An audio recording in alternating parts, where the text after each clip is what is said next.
Jadi sudah terlalu banyak sekarang deh Pak orang Islam yang meninggalkan sholat. Dengan alasan kesiangan meninggalkan sholat subuh. Dengan alasan di pekerjaan meninggalkan duhur, asar. Dengan alasan kecapean meninggalkan maghrib, isya. Sudah terlalu banyak Pak zaman sekarang orang yang meninggalkan sholat satu. Ada yang lebih bahaya dari itu? Ada. Yang kedua, tarkus sholati walam yash'ur syai'an. Adalah ketika ada orang dia itu meninggalkan sholat dan dalam hatinya tidak merasa bersalah sedikit pun. Kalau ada orang dia itu Pak meninggalkan sholat subuh tapi dalam hatinya teh ya Allah hamba teh tidak sholat subuh mohon maaf ya Allah, pedih hatinya teh. Ketika tertinggal sholat subuh, tertinggal sholat duhur, asar, maghrib, isya, tertinggal sholatnya Pak, dalam hatinya masih ada rasa bersalah, masih ada rasa berdosa, rada lumayan, berubahnya teh cepat nanti insya Allah. Yang bahaya yang nomor dua, tarkus sholati walam yash'ur syai'an, yakni dia meninggalkan sholat walam yash'ur syai'an, tapi dalam hatinya tidak merasa sedih sedikit pun. Tertinggal sholat subuh, sugan bersedih, tidak, masih bisa tertawa terbahak-bahak.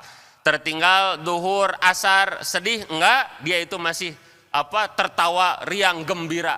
Tertinggal maghrib, isya, sedih, enggak, dia masih baik-baik saja. Ini yang nomor dua lebih bahaya lagi Pak. Sehingga ada sebuah kaidah, inna minar rijali bahimatun sima'un wa mubsirun fitanun idza asabatu musibatun fi malihi wa idza asabatu musibatun fi dinihi lam yash'ur. Akan datang suatu zaman di mana manusia kalau kehilangan dunia dia bersedih. Tapi kalau kehilangan akhirat dia tidak merasa sedih sedikit pun. Jadi kalau kehilangan uang jutaan stres Pak. Ini uang saya kemana? Lapor polisi, lapor ini, lapor itu. Harus dicari, harus ketemu. Stres Pak. Kenapa? Kehilangan uang 1 juta. Tapi ketika kehilangan sholat subuh, itu dia masih baik-baik saja, stres ente, riet ente, galau ente, merana, tidak. Itu Pak, bahaya ini Pak. Jadi katanya kalau perkara dunia, jangankan kehilangan yang besar, kehilangan yang kecil pun disedihi. Jangankan kehilangan uang ratusan juta rupiah, kehilangan uang 2.000 juga dicari Pak. Jangankan kehilangan motor, kehilangan sepeda, kehilangan sendal capit aja itu dicari-cari. Perkara dunia, tapi perkara akhirat, jangankan perkara yang kecil, perkara yang besar pun tidak disedihi. Jangankan kehilangan tahajud, jangankan kehilangan duha, jangankan kehilangan tarawih qiyamul lail, kehilangan subuh, duhur, asar, maghrib, isya, gitu Pak, jongjon Pak, masih bisa ngopi, makan pisang goreng, serasa hidup teh baik-baik saja. Itu serasa dunia surga teh asa di depan gitu. Padahal sholatnya ditinggalkan. Nomor 2. Ada tidak Pak yang lebih bahaya dari nomor 2? Ada. Nomor 3. Tarkus sholati bitarkil hurmati. Satu, ada orang dia meninggalkan sholat, bahaya. Tapi ada yang lebih bahaya. Siapa dia? Orang yang meninggalkan sholat walam yash'ur syai'an. Dia meninggalkan sholat tapi hatinya tidak merasa bersalah. Tapi ada yang lebih berbahaya. Ada nomor 3. Siapa dia? yakni tarku sholati bitarkil hurmati, adalah dia orang yang meninggalkan sholat sekaligus menghina syariat sholat. Ketika ditanya, Kang, kenapa tuh tidak sholat subuh?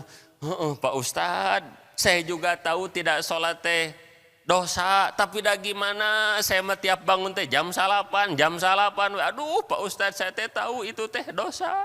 Itu masih lumayan Pak, daripada ada orang ketika dia ditanya, Kang, kenapa tidak sholat? Jawabannya teh gini, ya Pak Ustadz, buat apa saya sholat? Tuh tingali, tuh lihat tetangga saya dia itu sholat enggak, zakat enggak, puasa enggak, lihat hartanya bro dijuru, bro dipantau, ngalayah di tengah imah, artinya berlimpah lah Pak.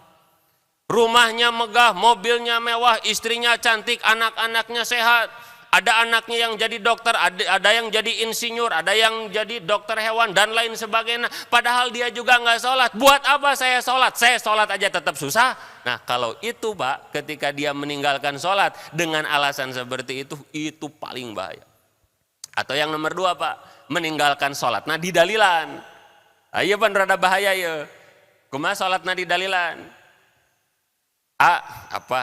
Kenapa tidak sholat? Ngajawab nanti kia. Ya Pak Ustad. Wa qala Allah Ta'ala fi kitabihil karim. Waduh, mau dalil Pak. Allah Subhanahu wa Ta'ala berfirman, A'udzu billahi minasyaitonir rajim. Bismillahirrahmanirrahim. Inna sholata tanha 'anil fahsya'i wal munkar. Sesungguhnya salat itu adalah untuk mencegah dari perbuatan keji dan munkar. Ya Pak Ustadz, yang penting mah hati kita bersih. Yang penting mah kita baik kepada sesama. Yang penting mah kita menyantuni anak yatim, sayang kepada janda, sayang kepada duda. Oh gitu Pak.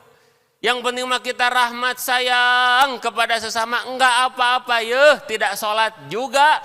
Nukia Pak disebutnya itu tarkul hurmati. Jadi mengatakan boleh terhadap perkara yang haram. Kalau ini Pak terus-terusan diyakini, maka yakfuru, maka kalau orang Pak sudah di derajat yang nomor 3, maka dia itu sudah kafir. Bahkan dalam kitab Sulamun Taufik sudah murtad wajib syahadat lagi.